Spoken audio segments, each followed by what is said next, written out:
The Diamond at Plant City has always been a magnet for rail fans in West Central Florida.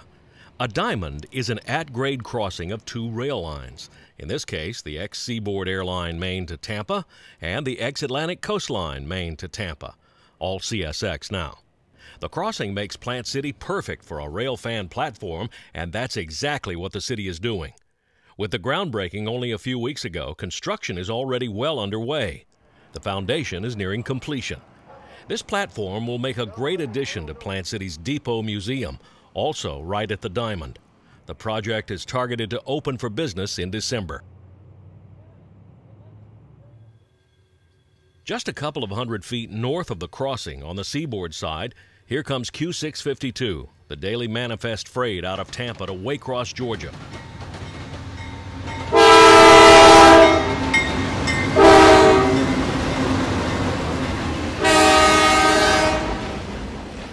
That slug set in trail is likely headed to the huge Waycross engine shops for regular servicing. Q652 is headed into the Plant City siding that starts at the cemetery. He's going in the hole for the southbound T081, Tampa Electric Coal for the Big Bend Power Station on eastern Tampa Bay.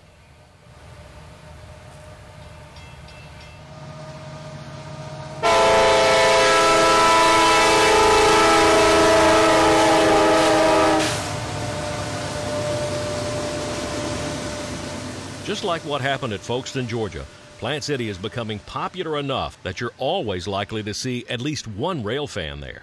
This is Matt Brown from Lakeland. For years, Q652 was one of those everyday trains you could set your watch by. It left Tampa early in the morning and was by Plant City in usually good light. But service design folks at CSX decided to switch it to an evening train. Now he leaves well after 1800.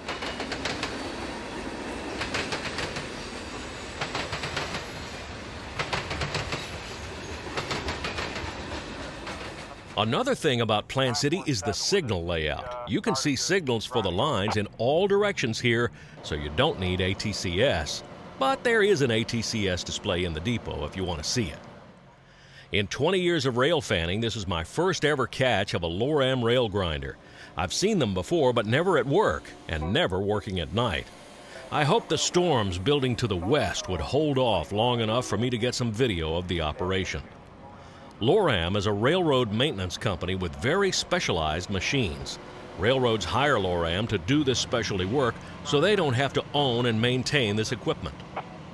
On this July evening, the Loram Railgrinder is working the S-line at Plant City. We're northbound making a final pass.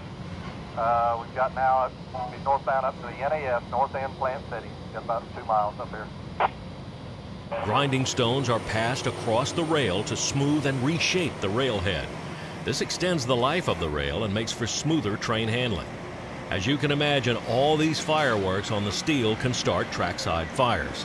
So the Loram Railgrinder is also the Loram Firefighter, with its own fire suppression foam tanks mixed right in with the grinding gear.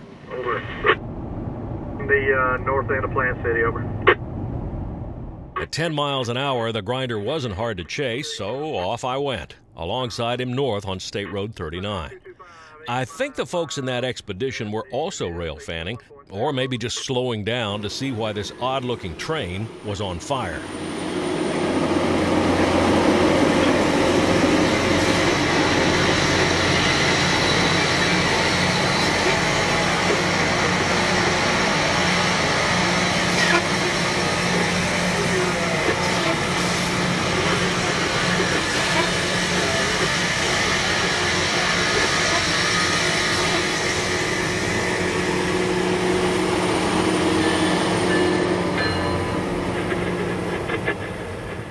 I stopped at the next road crossing to get a real run by.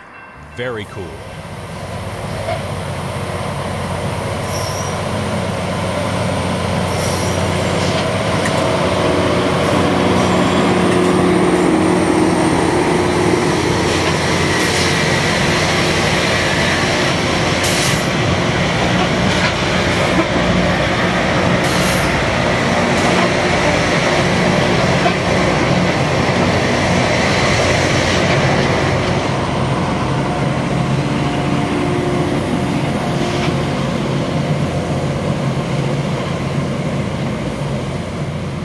in Plant City, Florida. This is Danny Harmon, out.